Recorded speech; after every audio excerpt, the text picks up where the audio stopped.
Graças a Deus, queridos. Então, hoje, domingo, dia 14 de junho, nosso ensino hoje é Atos dos Apóstolos, capítulo 20.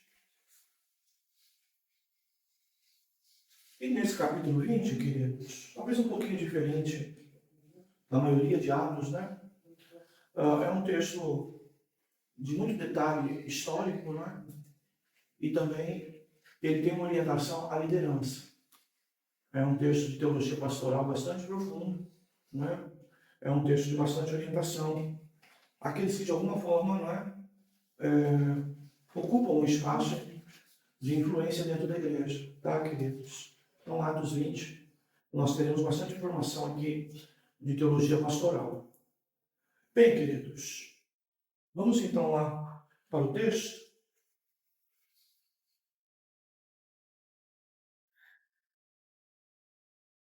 Vamos começar lá no verso 1.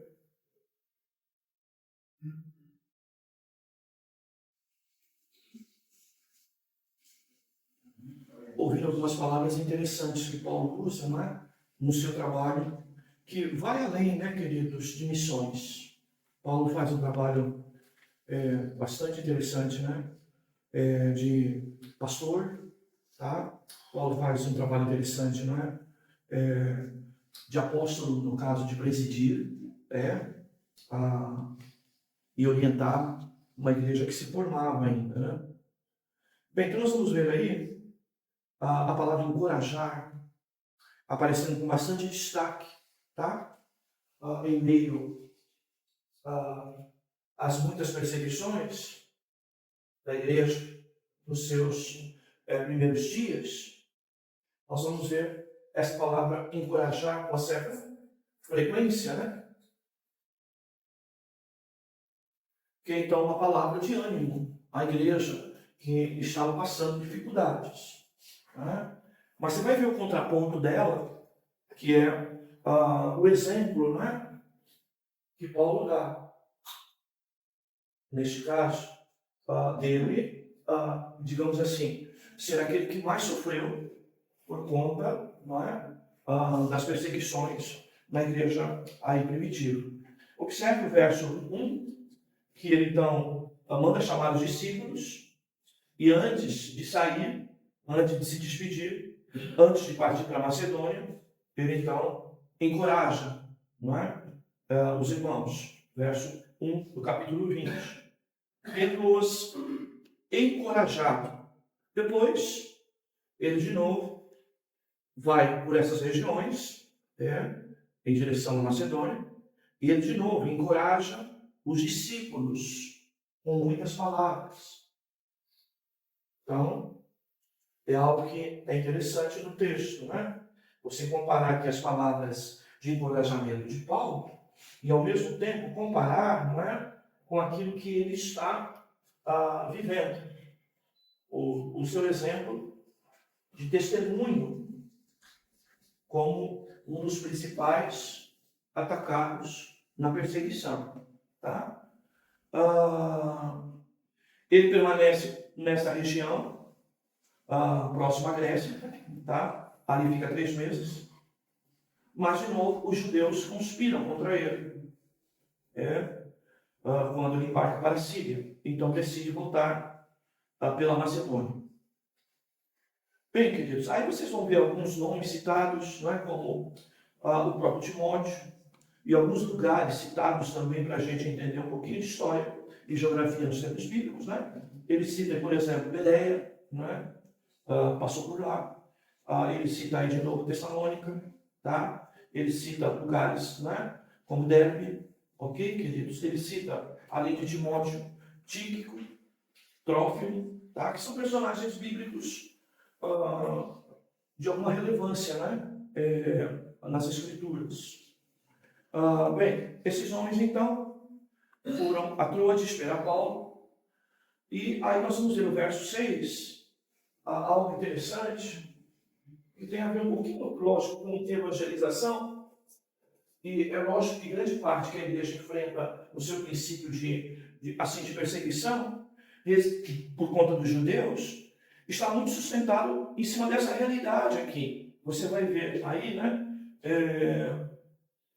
Paulo, ou melhor, Lucas citando aí o texto, falando então dos pães asmos, né? Dos pães sem fermento, da festa, né? Festas judaicas, como nós vamos ver na frente, né? Os irmãos prestaram atenção na leitura, viram aí, tá? Paulo também, com algum tipo de interesse de participar, de estar, não é? Junto às festas judaicas, né? Por conta daquilo que aconteceu em Atos 2, tá? Onde havia um grande ajuntamento de pessoas. E aqui reside, então, a razão por que os nossos irmãos estão lá. Não é que eles, de alguma maneira, viviam ainda o judaísmo, por isso vão participar e têm desejo de estar nessas festas. Não, eles querem aproveitar, não é, as festas e o ajuntamento de pessoas, tá? Exatamente para pregar o evangelho ali, onde está esse ajuntamento de pessoas.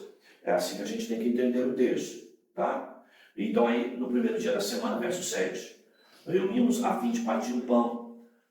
Paulo, que estava para sair no dia seguinte, falava-lhes, tendo então essa história de um discurso bastante prolongado, né?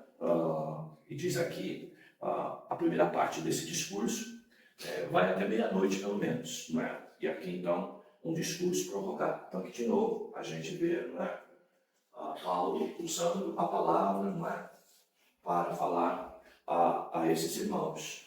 E aí então no verso 8 que a gente vai se deparar com este incidente, né, que ocorre, tá?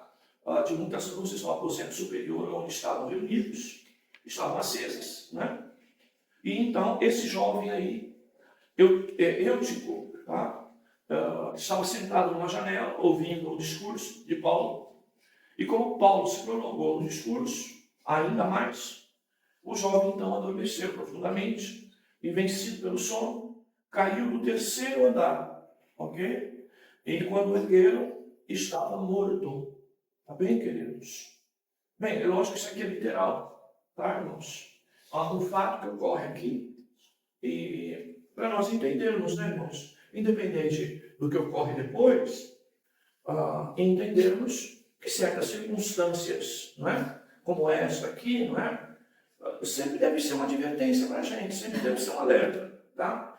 E o caso aqui não está registrado apenas por conta do que ocorreu depois, mas um alerta também a nós, né?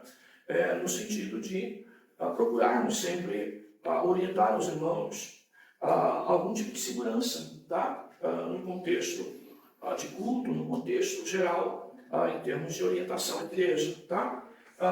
Aqui a gente vê realmente, digamos assim, uma espécie de, diríamos hoje, né, de ato inseguro, né, para quem aí às vezes fala aí nas ministrações de segurança das empresas, né, um ato inseguro, não é, da pessoa, tá, e das circunstâncias que foram criadas, de se prorrogar longamente o discurso e a pessoa estar no lugar, ok, em que de alguma forma se exercia, né, se vivia um certo prejuízo, tá? E é isso que ocorre aqui, tá bom, queridos? Então, é sempre bom tomar cuidado com essas coisas, sempre um alerta, né?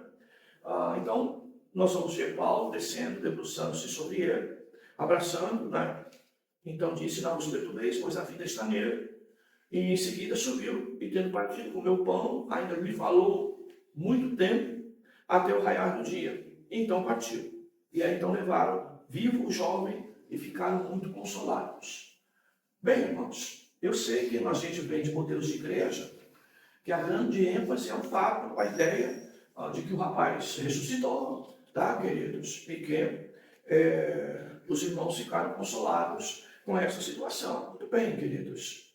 A gente não desmerece essa ênfase. Porém, nós precisamos entender que aqui realmente há um ato inseguro, há uma situação que poderia não acontecer, tá, queridos? E que nós temos que tomar muito cuidado, às vezes, com algum comportamento irresponsável da nossa parte, tá? De entrarmos por um caminho errado e depois sempre buscarmos apoio de Deus para corrigir decisões erradas nossas, ou postura erradas nossas, ou comportamento errado nosso, tá, queridos? O melhor sem dúvida, para crente maduro, é que o incidente não ocorresse. Tá? Esse seria o melhor. Não sei se a crítica aqui vai ao prolongamento exagerado da palavra, do tempo que atravessou a noite, não é?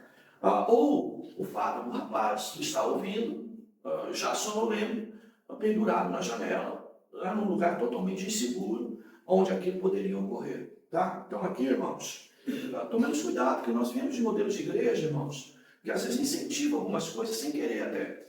Tá? Então, nós, antes do livramento, nós temos que entender que devemos ter uma vida de prevenção. Nós temos um livro todinho na Bíblia ensinando isso. Às vezes perguntam, pastor, como que eu decido isso? Que caminho que eu vou? Irmão, vai ler Provérbios. Lá tem resposta. Tá? Para as coisas diárias da vida. É um livro de sabedoria da vida para lidar com questões diárias. Tá? Então, por que não ler Provérbios? Lê Provérbios. Tá? E Provérbios vai destacar o quê? Prudência, moderação, equilíbrio, atenção, cuidado, preocupação. Sempre uma ideia da gente se antever aos problemas. Porque senão a gente vive o evangelho assim, irmãos. Não cuidamos da saúde. Depois queremos fazer campanha de oração para Deus curar a gente. Mas nunca cuidamos da saúde. Não vamos no médico. Não fazemos tratamento preventivo. Não é? E aí depois a gente entra numa dessas. Queria um emprego melhor. E por que Deus não me dá esse emprego melhor? Me ajude em oração para que eu tenha, não é? Emprego e coisa parecida. E não estuda. Não se prepara. Tá? Não busca novas orientações, não pesquisa. E é isso que a gente vê dentro da igreja. Deus pode dar um emprego bom para a gente? Lógico que pode. Pode nos honrar? Pode nesse sentido, não é? Todavia, queridos, deve ser o nosso cuidado. Tá, queridos? Olha, eu lembro de quantas vezes eu levei prospecto na sala do responsável pelo treinamento em empresas que eu trabalhei, dizendo, olha, esse curso é muito interessante para nós lá, eu gostaria de fazer, me comprometo inclusive em repassar para o pessoal depois em treinamento interno, o que eu vou aprender lá. E às vezes a informação que eu recebi Luiz, nós não temos orçamento para você fazer esse curso. Sabe o que eu fazia, irmãos? Eu tirava do bolso e fazia o curso. Pedia dispensa da empresa, eles davam abono ao dia que eu estaria lá, tá? No curso. E eu mesmo fazia o curso, algumas vezes até me reembolsaram depois, outras vezes não é? Mas veja, pessoas totalmente, irmãos, sem compromisso com a vida. É isso que ocorre às vezes, tá? É que nem nós temos visto nos últimos anos. Algumas regiões, já mesmo, se destacou muito por isso, hoje eu tenho visto menos, mas a área, por exemplo, de pedagogia, a área de professor, pessoas reclamando porque tinham que ir no treinamento. Porque a prefeitura eventualmente estava pagando um curso e tinha que se deslocar para São Paulo, para outra região, e a pessoa reclamando disso. Bem, queridos, não é esse que deve ser, não é essa que deve ser a cabeça de um crente, tá, queridos? O crente precisa ter esse cuidado. É lógico que nós valorizamos o fato, não é? De haver aqui a possibilidade de uma ressurreição do rapaz que veio a morrer, tá? A gente valoriza isso, mas a igreja, irmãos, ao longo do seu tempo, valoriza só essas coisas, só uma espécie de extraordinário, e o dia a dia não faz, não tem o devido cuidado, o devido zelo, a devida preocupação. Como eu disse, quer decisão para a vida cotidiana, vai ler Provérbios. E aí então vai observar a orientação de que a sabedoria está do lado de quem, não é? Não se precipita, de quem é moderado, de quem é prudente, de quem é equilibrado, de quem tem atenção, de quem se prepara, de quem antevê situações, de quem se preocupa com esse tipo de coisa. Tá? E eu gostaria de destacar isso porque é óbvio. Não é normal você ouvir esse tipo de palavra dentro da igreja. Tá, queridos? E muitas das vezes nós estamos vivendo um evangelho assim. Apenas, em vez da gente antever e cuidar, não é? Ser prudente, evitar precipitações, se preparar, a gente eventualmente não tem esse cuidado. Hoje tem uma série de cursos gratuitos aí, entendeu, queridos? e que pessoas, principalmente novas, podem até dedicar um tempo, às vezes até home office, fazendo curso, né? À distância IAD, né? E se aperfeiçoando. Tá? Mas muitos preferem ficar nessa, de ficar orando, para Deus fazer o extraordinário. Entendeu, queridos? Isso é muito sério, mesmo nos dias de hoje, em que tem irmãos que não acordam para essa realidade, tá, queridos? Então, eu estou falando muito isso até por conta da segunda parte do texto, né, em que fala bastante sobre isso, tá, queridos? Bem, 13. Nós, porém, tomamos a dianteira e embarcamos, navegando para Assos, onde devíamos receber Paulo no navio, porque ele havia decidido ir por terra, e assim nos ordenaram. Então, logo nos alcançou em Assos, nós o recebemos a bordo e fomos a Mitilene. E navegando dali, chegamos no dia seguinte em frente de Quio, e no segundo dia cruzamos para Samos, e no dia seguinte chegamos a Mileto, porque Paulo havia decidido passar longe de Éfeso, para não se demorar na Ásia, pois se apressava para estar em Jerusalém, se possível, ok? Na festa logo depois dos pães asmos, que seria o Pentecostes. De novo aqui você vai ver uma festa, tá? Que não é cristã, é judaica. E os nossos irmãos têm disposição de estar lá por conta do que eu falei, por conta do ajuntamento de pessoas. E é lógico que se tornava um lugar de missões mais apropriada, já que ia gente de muitos lugares distantes. Então é mais ou menos o que aconteceu no Pentecostes. Antes do Evangelho ir, as pessoas de alguma forma vieram a um ponto comum, onde ali ouviram a palavra, tá? De Pedro. E por consequência, quando voltaram, não voltaram apenas com uma palavra judaica, mas voltaram com uma palavra cristã para as suas regiões. E ali então, quando o Evangelho chegou com mais força, já tinham pessoas que tinham ouvido a pregação do Evangelho através deste modelo, ou de ir até as regiões, ou de as pessoas virem a um lugar comum e ali ser pregado o Evangelho, como a gente vai ver lá em Atos 2, possivelmente mais de 40, ou próximo de 40 nacionalidades diferentes na festa de Pentecostes, que tiveram a oportunidade de ouvir a pregação de Pedro. Tá bom, queridos? É isso. Agora nós vamos para um texto muito mais de liderança. Quando a gente fala isso, irmãos, observe. Às vezes o irmão fala, mas por que eu quero saber de liderança? Eu não tenho cargo na igreja e nem pretendo ter, ou coisa parecida. Tá? Mas às vezes, queridos, são informações que são relevantes para o nosso trabalho cotidiano. Tá? Informação de liderança, entendeu? Que vai ajudar a gente no nosso dia a dia, nas questões laborais, nas questões de vida profissional. Tá? E você pode aproveitar em muito situações como essa. Tá? E aí você vai ver, né, que a ideia aqui, quem ouve essa ministração agora, ou essa história aqui, está relacionada de o apóstolo a presbíteros, tá? Do líder, digamos, maior aos líderes menores, tá? Ou de um líder geral para líderes regionais, tá? Paulo, então, mandou chamar em Éfeso, não é? Os presbíteros, ok? Da igreja, tá bom? Veja a palavra aí, uma das coisas que você tem que notar, tá, queridos? Que a igreja hoje acabou adaptando algumas coisas, algumas mudanças, mas que não representa muito o original, tá? Você vai ver essa palavra aqui, ó, presbítero, na maioria das vezes na Bíblia, ela está no plural. Presbíteros, tá, queridos? A ideia bíblica aqui, sempre para presbíteros, é uma igreja colegiada, tá? Um colégio de líderes, tá? Então, aqui o que nós vemos é presbíteros no coletivo.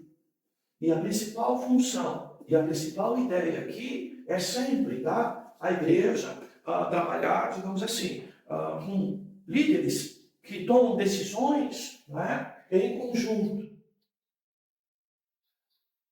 Tá? Então, é sempre essa ideia. Você vai ver a própria carta de Pedro, né? Pedro se referindo a isso. Eu presbítero entre os presbíteros, no meio dos presbíteros, não é? Exatamente essa ideia, tá? De decisão colegiada, né? Vale ressaltar, irmãos, que liderança, como é o nosso caso aqui, tá, irmãos? Às vezes, em muitas coisas, né? A gente chama a responsabilidade para cima da gente. A gente na igreja aqui paga até preço por conta disso, né? Por às vezes querer carregar, não é? O piano sozinho, suportar a carga sozinho, tomar decisões às vezes solitárias. Isso não é a melhor recomendação bíblica. A melhor recomendação bíblica dentro da igreja é que as decisões dentro da igreja sejam feitas em conjunto, tá? Em colegiado, tá? Pessoas que realmente estejam comprometidas a ponto de você dividir decisões, tá? Esse é o grande problema. Às vezes eu não estou comprometido, mas quero que divida determinada decisão comigo, mas eu não me comprometo. Então, esse não é o modelo. O modelo é eu compartilhar, tá, com pessoas que estejam comprometidas. Essa é a ideia, tá bom? Que mostrem comprometimento. Então, o que nós temos aqui é isso, tá? Então, quando nós temos uma igreja, né, o pastor, né, presbíteros, né, mais um pastor, mais um presbítero, tá? Que você tem mesmo até diáconos, tá? De comprometimento bom e que podem eventualmente, não é, tomar decisões neste campo, tá? Então, o nosso estatuto aqui, por exemplo, ele define algumas situações, tá? Que o pastor decide, mas situações mais difíceis ou em momentos difíceis, o caminho de dividir a decisão e trazer a participação e a aprovação mais clara desse conjunto de obreiros para algumas decisões, algumas tomadas de decisões, né? Eu sempre parto assim, se o problema sou eu, é melhor que todo mundo decida em colegiado, ou parcial, ou total, sobre o problema que é o pastor, tá? Mas quando é a igreja, ou algum irmão, eu geralmente assumo, não é, esta posição de eu mesmo tratar os assuntos. Mas tem coisas que a gente comunica, quem de direito, ou então a gente divide, tá? Nós temos na igreja hoje duas composições. Nós temos uma composição normativa legal, que é a diretoria da igreja. Isso é obrigatório por questões jurídicas, tá? Questões contábeis. A igreja, era bom que não tivesse, mas tem, e isso é uma forma de a gente responder às autoridades, da gente estabelecer alguma organização, da gente ter o devido zelo, né, pelas coisas legais, que é a formação da diretoria da igreja. Isso para atender o fisco, entendeu? Para atender, nenhuma igreja aberta pode abrir se não tiver um colegiado de pessoas responsáveis, tá? Presidente, vice-presidente, primeiro e segundo tesoureiro, primeiro e segundo secretário, pelo menos, tá? E mais 2 ou 3 conselheiros, de aspecto também fiscal, a ideia aí é fiscal, para atender o fisco, porque a igreja, em termos jurídicos, ela é considerada uma associação sem fins lucrativos, tá? E toda vez que envolve isso, até por uma questão de segurança, é oportuno, ok, que mais de um seja responsável, tá? Porque é uma forma de um estar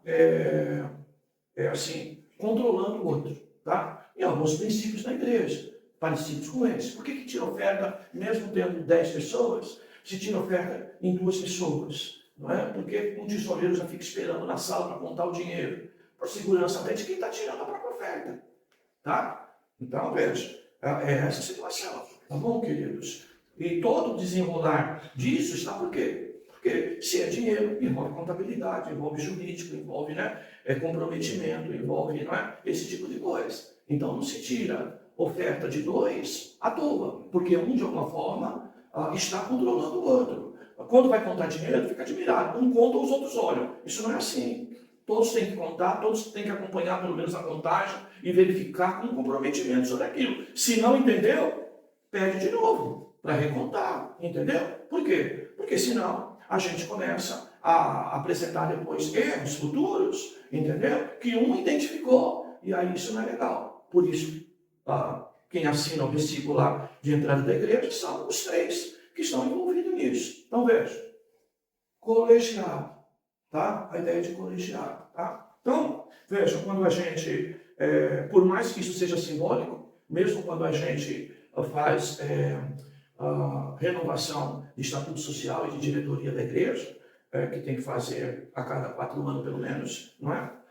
Isso é feito em colegiado. Então você recebe ainda uma folha, como receberam há 3 anos atrás, 4 a gente está agora em julho, tendo 4 anos, e cada um assina, entendeu? Que concorda que a igreja continue sendo administrada ou administrada por aquelas pessoas que estão lá, arroladas lá, tá, queridos? Então, essa é a ideia do coletivo.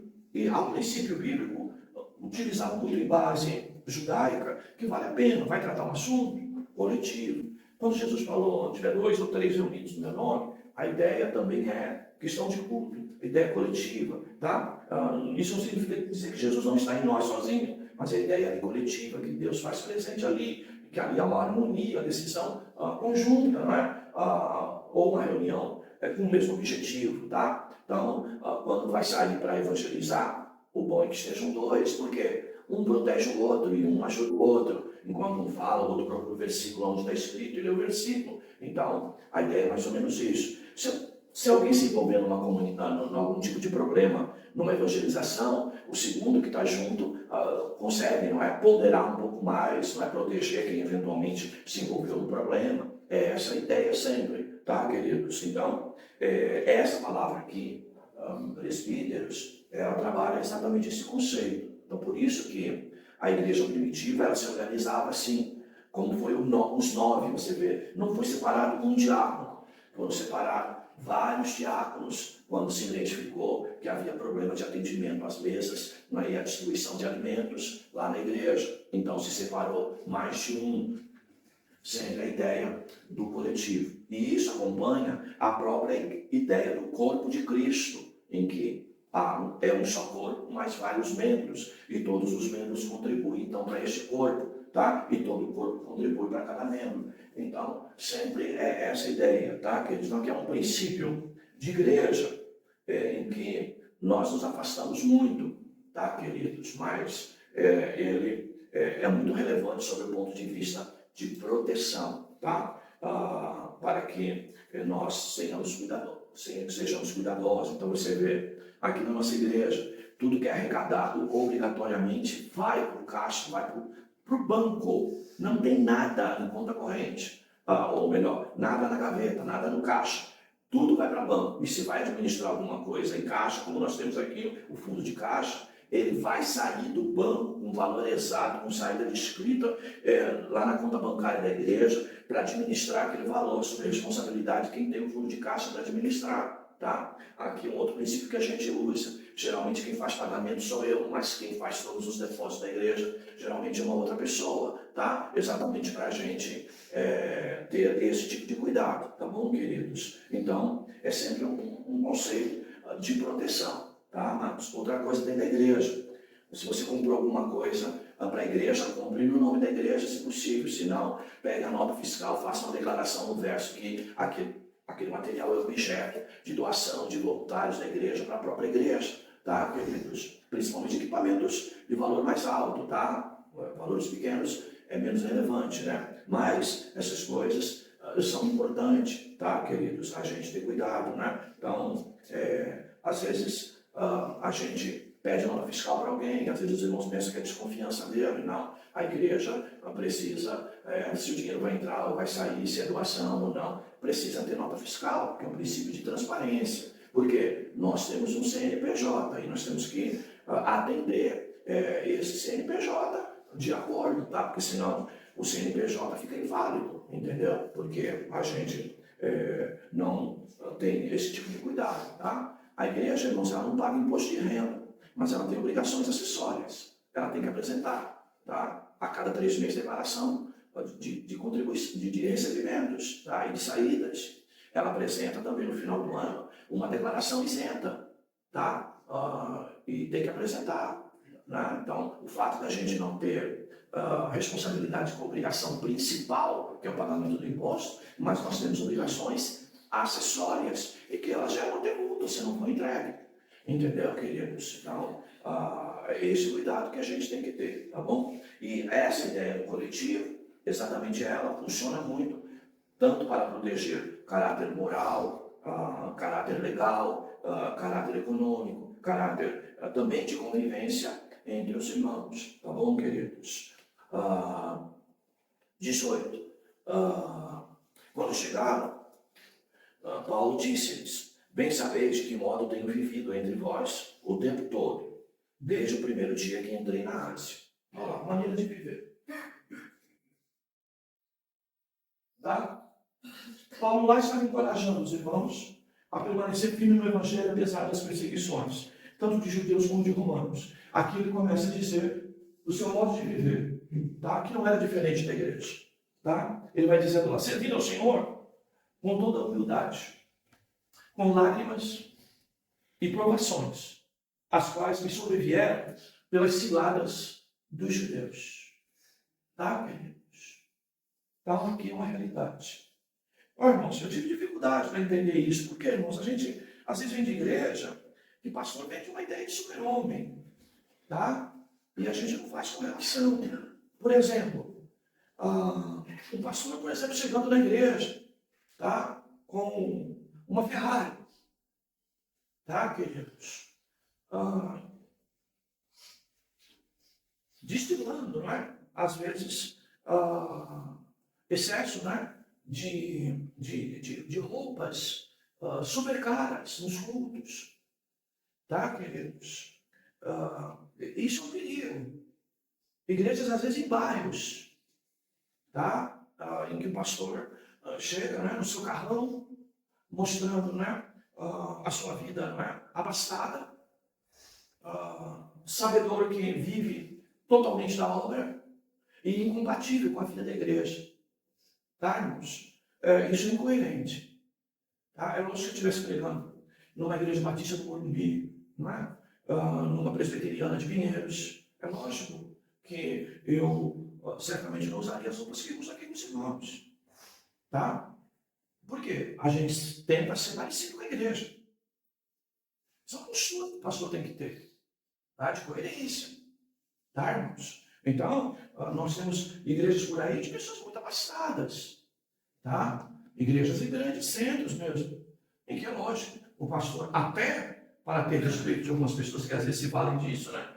Parece que o valor está nessas coisas, ele tem que estar mais parecido com a igreja, tá? Mas em outros lugares nem tanto, tá, meus amados? Em outros lugares precisa ter essa coerência.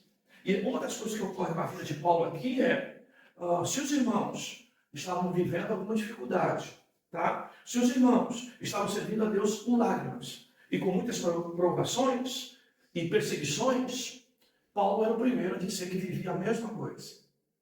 Tá? Então, é isso que eu estou dizendo para os irmãos. Uma igreja super pobre e pastor dando exageros, que a Bíblia chama de que o pastor tem que ser modesto. Tá? É incoerente com a sua modéstia em relação ao lugar que está. Tá, meus amados? Então, a gente precisa ser coerente com isso. Tá, meus amados? Então, o que nós temos aqui, outra coisa relevante, é que pastor também sofre. Logo, crente também sofre.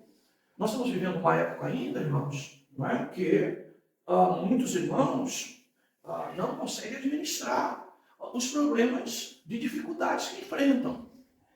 Tá? E há sempre um pensamento saduceu nisso, que foi importado pela teologia da prosperidade. Se o crente está passando luta, dificuldade, ali há uma evidência de falta de Deus na vida da pessoa. E isso não é verdade, porque biblicamente você vai ver mais os homens de Deus passando dificuldade do que contando bênção.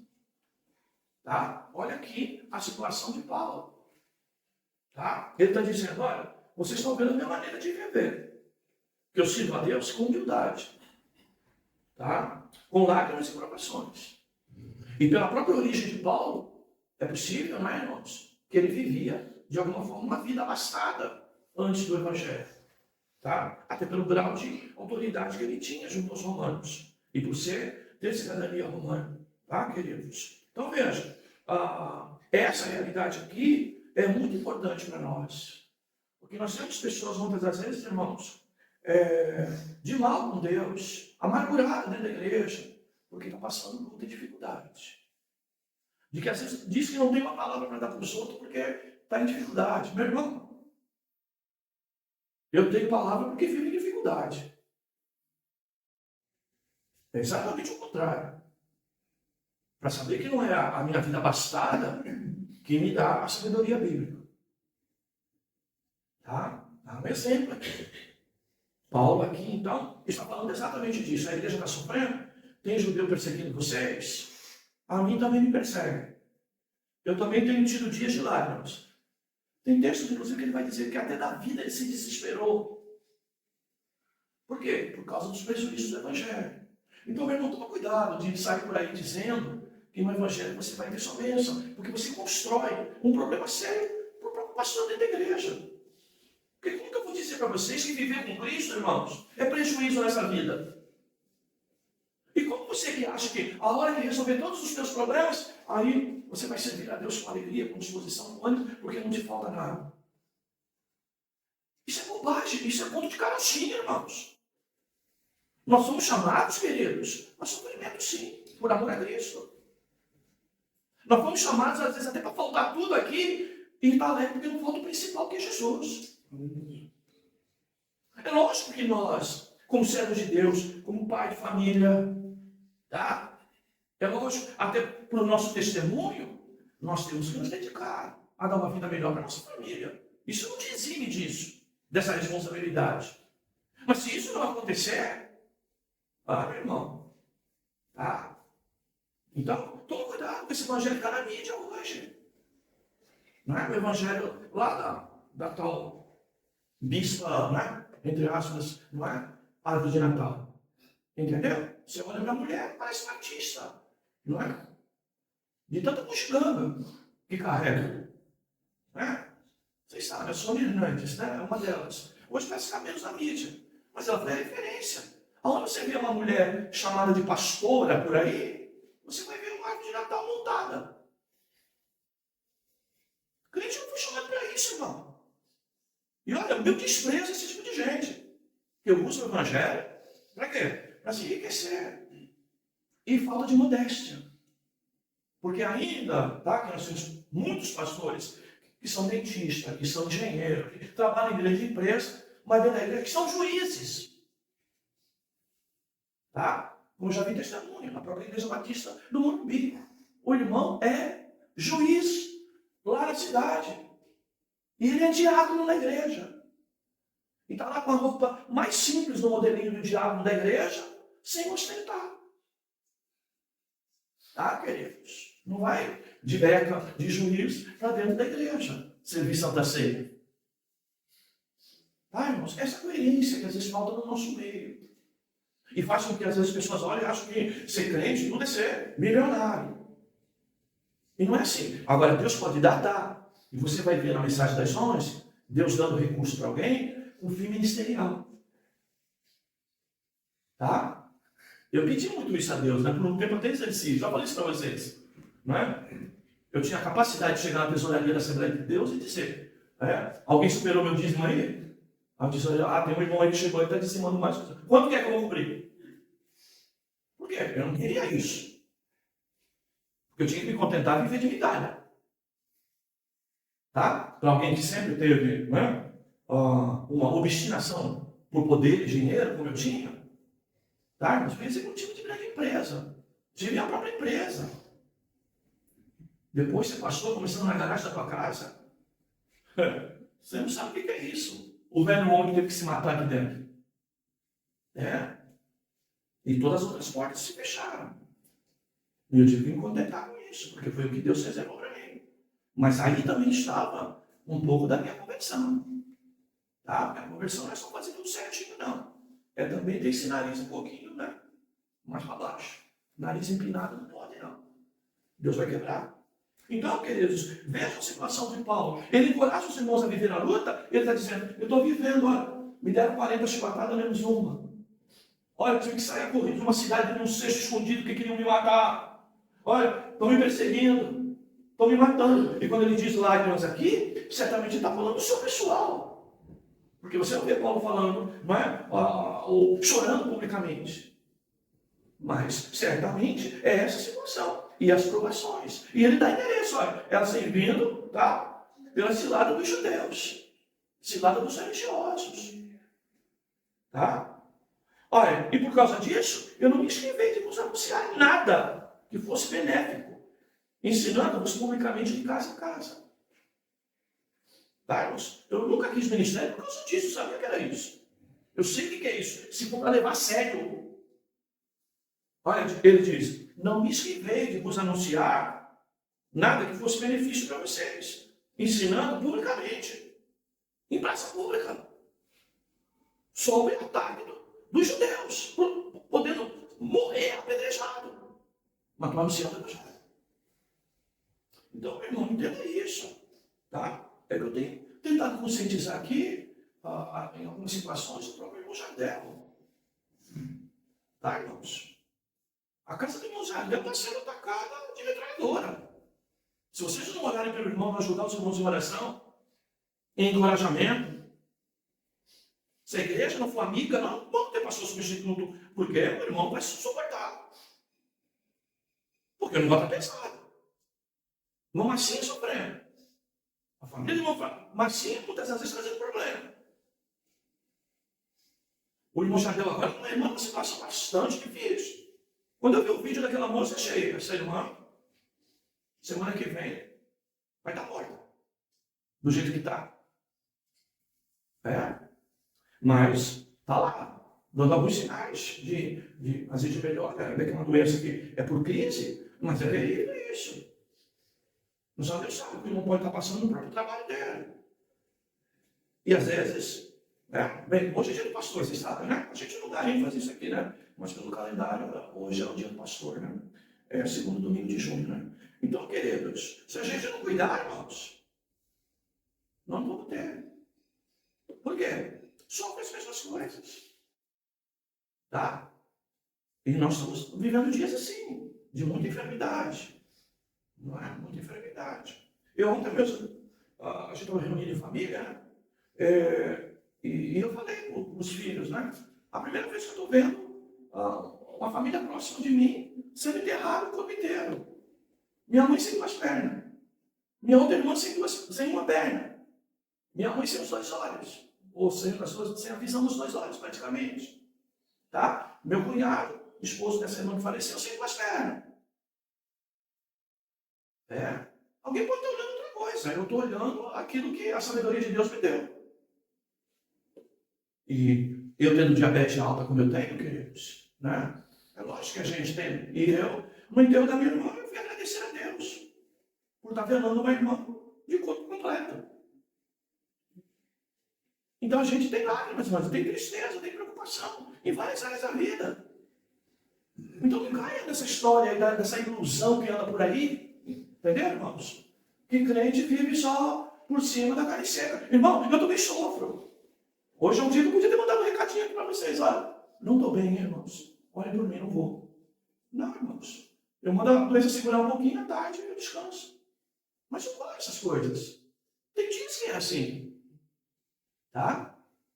E os meus filhos preocupados, pai, por que o senhor quer parar? Por que o senhor vai se aposentar, pai? Porque eu estou cansado. É 22 anos sozinho. Você tem com quem falar, dividir os problemas ministeriais, às vezes. E eu não tiro de amigos tem muitos dentro da igreja, irmãos. Muitos. Não é? Mas pessoas que a gente confia. Eu estou falando de companheiro mesmo. Tá? E hoje eu tenho certeza, irmãos, que eu permaneço assim porque Deus não quis. Porque por mim já tinha acontecido. Deus não quis e hoje. Entendeu? Eu estou certo que Ele não quis. Então, amados, porque isso está me deu mais condição, seria pior, entendeu, irmãos? Às vezes você ter com quem dividir e não poder dividir. Porque é esse evangelho que nós pregamos aqui. Ainda que tenha gente envenenada, mesmo dentro da igreja, o evangelho podre. Mas se você não aprender a viver o evangelho no estreito, meu irmão, esquece, não é o evangelho que você está vivendo.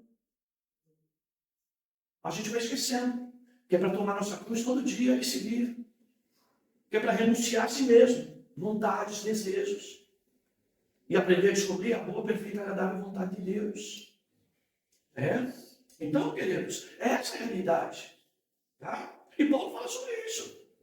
Tá? 21, testemunhando tanto a judeus como a gregos. 21, o arrependimento para com Deus e a fé em nosso Senhor Jesus Cristo. Tá? Agora, impelidos pelo Espírito, vão para Jerusalém, sem saber o que vai acontecer ali. Olha lá, irmãos. Tem gente que não gosta de ouvir isso de pastor, irmão. Irmão, não sei o que vai acontecer amanhã. Irmão, eu também tenho medo da manhã. Ó, o amanhã vai ser difícil para mim. Pregador de tempestade. Pregador só de problema. Olha Paulo aqui. Olha o que o Espírito Santo dizia para ele. Ele ia para Jerusalém e o Espírito Santo, ele está dizendo, não sei o que vai acontecer ali, só sei de uma coisa.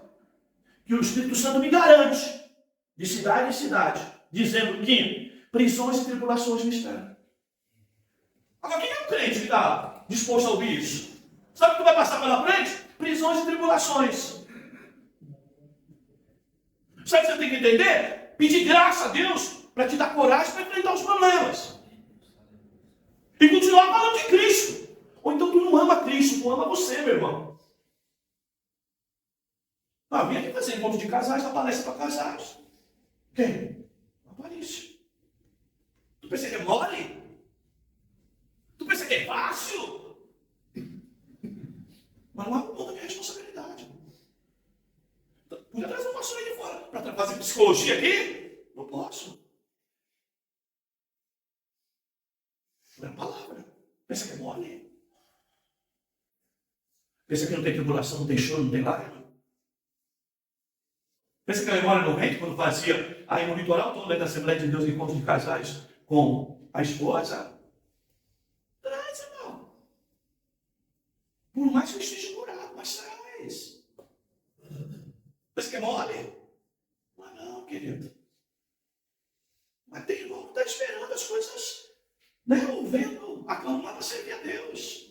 Se tu não é capaz de servir com vento, meu irmão, esquece. Quando a bonança vier, tu vai querer. É o mundo dentro de você. Você não vai para dentro do mundo, mas o mundo dentro de você. Aqui é um chá, irmãos. De cima como. Tá? Olha lá. Porque o Espírito Santo lhe garante que eu vou de cidade em cidade. E cada cidade que eu passar pregando o Evangelho, eu vou viver prisões e tribulações, porque elas já estão prontas lá me esperando. Aí o povo na igreja não quer viver. Essa é a realidade. Imagina o pregador dizendo que amanhã você vai ter que enfrentar a dificuldade. Tá difícil? Aí o pastor veio com uma mensagem aqui. Vai ficar pior, hein? E o irmão lá esperando. Deus vai ser sua bênção. Para com isso, irmão. É por muita dor e lágrima que a gente importa entrar no reino de Deus. Se toca. Chá de realidade. Mas eu vim de guarda. Mas em nada considera a vida preciosa para mim. Estou preocupado se vou morrer, se vão me matar, se vão me apedrejar. Não. Está falando para presbítero, tá? Que é mais embaixo, negócio. Tá? Porque alguém pensa que ser pastor hoje, né? É uma carreirazinha que se faz, né? De top, não é? Nasceu, Contanto que eu complete a minha carreira e o ministério que recebi do Senhor para dar testemunho do Evangelho da graça de Deus. Irmão, que renúncia. Dá até vergonha, às vezes, quando a gente reclama alguma coisa com Deus. Tá? O que importava para ele? Cumprir a carreira. E é o que ele vai falar lá, na carta pastoral. Tá? E agora sei que nenhum de vós, por entre os quais passei preparando o reino de Deus, jamais tornará a ver meu rosto. Olha lá. Paulo está dizendo, eu estou indo e vocês não vão me ver mais. Tá? Portanto, no dia de hoje, eu vos afirmo que estou limpo do sangue de todos. Por quê? Porque eu não deixei de anunciar todo o Evangelho de Deus para vocês. Ou todo o propósito de Deus. Tá, irmãos? Então, coisa que eu não posso ficar pesaroso. Porque aprendi a pregar que crente enfrenta dificuldade. Que crente passa pelo vale da sombra da morte. Que crente, muitas vezes, precisa ser consolado pelo Espírito Santo para ter consolo para dar alguém, para alguém que está sofrendo. Tá? E ele disse aqui, ó, eu não deixei de anunciar toda a palavra de Deus para vocês. É essa palavra de hoje que Paulo está aqui vivendo e que vocês estão ouvindo. É esse todo o evangelho que nós não estamos dispostos a sofrer. Tristeza, dores, perdas, prejuízos. E a vida ficar difícil. E mesmo assim, eu continuar na minha posição de anunciar Cristo. Muitos não estão dispostos. Ou muitos não têm, ainda que essa palavra seja muito psicológica, lógica, resiliência para enfrentar as situações. Tá? 28. Portanto, tende cuidado de vós mesmo e de todo o rebanho sobre o qual o Espírito Santo vos constituiu bispos, para pastoreares a igreja de Deus, que ele comprou com o próprio sangue. Olha lá. Ele, a Timóteo ele fala, né? Cuida de ti e da doutrina. Tá? Ele está falando para os presbíteros. E o que é esse cuidar de ti aqui no contexto? É não perder a fé apesar da luta. Que fé é essa? Que a luta vai passar? Não, a fé é essa, que Jesus é meu Salvador. E que eu não abro mão disso por nada. Tá, queridos? E é por isso, irmãos, que se a gente não toma cuidado na igreja, a gente passa a ter duas igrejas dentro da mesma igreja. Uma querendo pregar flores. E a outra dizendo, sofrendo, morrendo. Não é? Que nem na nossa realidade de hoje. Quantos casos de pedido de oração nós temos aqui? Quantas situações difíceis nós temos envolvido irmãos aqui da igreja? E aí eu venho aqui e vou pregar só flores para vocês. E a realidade? Quem que consola essas vidas e cuida dessas vidas? Se eu não tiver uma palavra ligada a isso. E como eu terei a palavra e vou me sensibilizar com a dor do outro, se eu mesmo não sentir na própria pele a própria dor?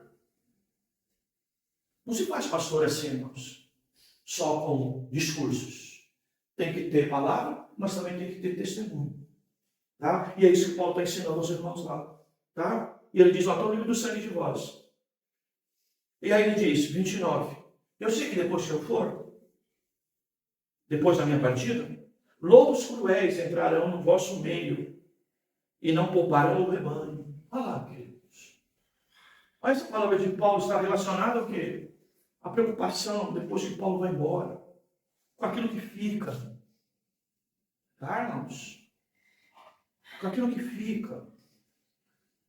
A minha oração mais desesperada no meu quarto é essa, Senhor, que tenhamos pastores para continuar o mesmo evangelho pregado na reconciliação para amanhã, para o dia de amanhã. Porque se for para pregar essa podridão que está aí, irmãos, entendeu? Era melhor que a igreja fechasse.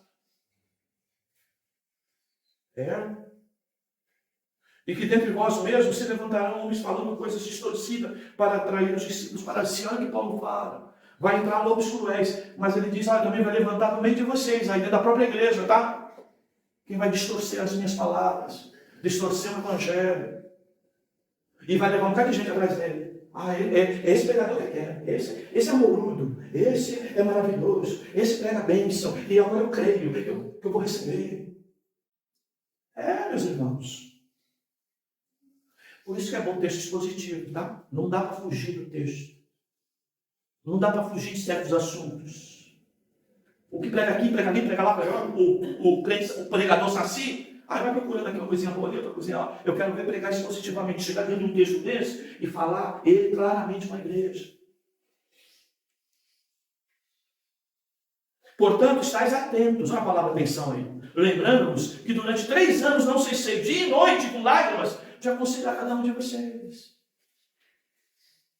Agora, consagra-vos a Deus e a palavra da sua graça, aquele que é poderoso para vos edificar e vos dar herança entre todos os santificados. Aí o 33, olha lá. De ninguém cobicei prata, nem ouro, nem roupas. Vós mesmos sabeis que essas mãos supriram as minhas necessidades entre meus companheiros. Paulo falando que trabalhava para não ser pesado para a igreja. Tá? Para não ficar trazendo notinha para a igreja pagar de contas pessoais. Tá, queridos? Que não tinha que manter iates. Tá? Que não tinha que manter, não é? Uma vida de esbanjar. Em tudo vos dei o exemplo de que deveis trabalhar assim. Olha, trabalhar assim. Com as próprias mãos, se dedicar ao trabalho. Aí ele vem aqui falar do ministério, não é? Da generosidade. A fim de socorrer os doentes, recordando as palavras do próprio Jesus, que dar é mais bem-aventurado do que receber. Olha, o que Paulo está falando? Olha, eu trabalho com alegria, sabe para quê? Para ajudar quem precisa.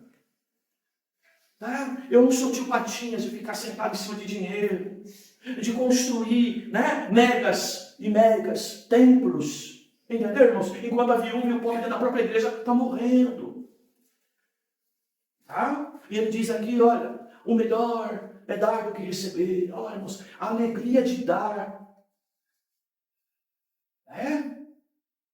Como a igreja constrói pessoas, irmãos. E, meu irmão, se Deus abrir a porta para você, tá, de recurso econômico, é a mesma forma que Ele abre a porta para me dar a palavra.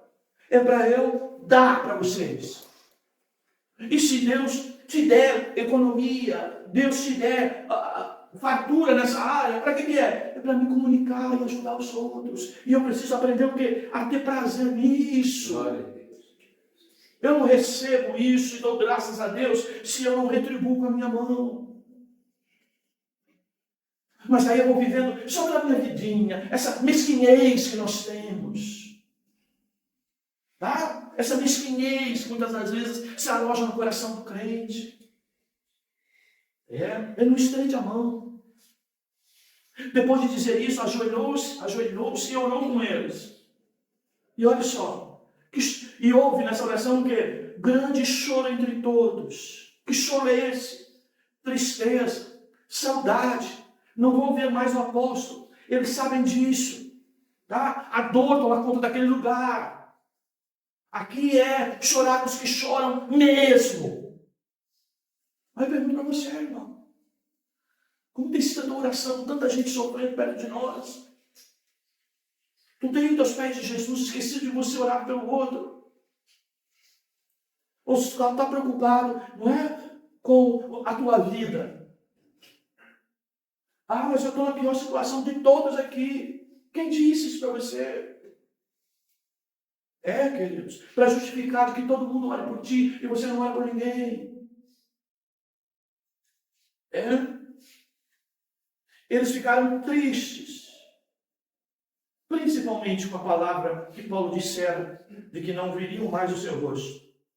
E o acompanharam até o embarque no navio. Olha só, queridos.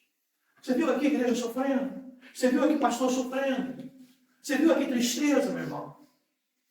Mas pregador de rosa, irmãos, não vai falar sobre isso. E é uma pena, irmãos, que nós temos às vezes 20, 30 anos na igreja e a gente não se depara com a realidade de um texto desse, porque não nos é pregado. Você pode ver, tem DVD da igreja aqui de 20 anos atrás, eu pregando sobre isso. Pode ir lá buscar os DVD que tem. Quem tem DVD aí das pregações, quando o irmão Mazil ainda, né, filmava aqui. Então, queridos, essa é a realidade. Então, meu irmão, tem luta, tem dificuldade, meu irmão. Nem sempre dá para dizer para você, isso vai passar, Jesus vai curar, Jesus vai te dar força. Uma coisa eu sei que eu posso te dizer. Tem céu para aquele que serve a Cristo, para aquele que tem fé nesse Salvador. O céu não é uma ilusão. E ainda que Deus não responda às nossas orações para tirar o espinho da carne, como aconteceu com Paulo, Ele vai dizer, a minha graça te basta. Isso significa dizer, capacidade do Espírito Santo para você lidar com a vida e com a dificuldade da vida. A dificuldade não vai passar, mas você vai ser outra pessoa e vai lidar com isso de maneira diferente. Tá? Então, que Deus te dê graça, meu querido. No meio dessas lutas, que temos passado, enfrentado, que Deus dê graça a você, tá? Para consolar os outros. Não só pela palavra que tem na Bíblia, mas pelas consolações que você tem recebido da parte de Deus. Deus te guarde, meu irmão. Deus te preserve para aquele grande dia, o dia em que nós ouviremos, vinde bendito de meu Pai. Amém, queridos. Senhor, obrigado pela tua palavra. Não é uma palavra fácil de dizer, muito menos de viver, mas, Senhor, nós cremos que tu és o Senhor, ó Deus, Tu és soberano, está acima de todas as coisas. Nós queremos que aquilo que não mudar, Tu vai nos mudar, Senhor, para nós enfrentarmos de maneira melhor. Ajuda a Tua igreja, ajuda o Teu povo, dá graça aos Teus servos. Oramos por aqueles que estão passando sofrimentos. Oramos pelo irmão Jardel, sua casa, sua família, sua esposa, os de perto, os de longe. A família, Senhor, também da sua esposa. Senhor, protege e guarda Teus filhos. Dá força aos Teus filhos. Dá graça aos Teus servos, Senhor.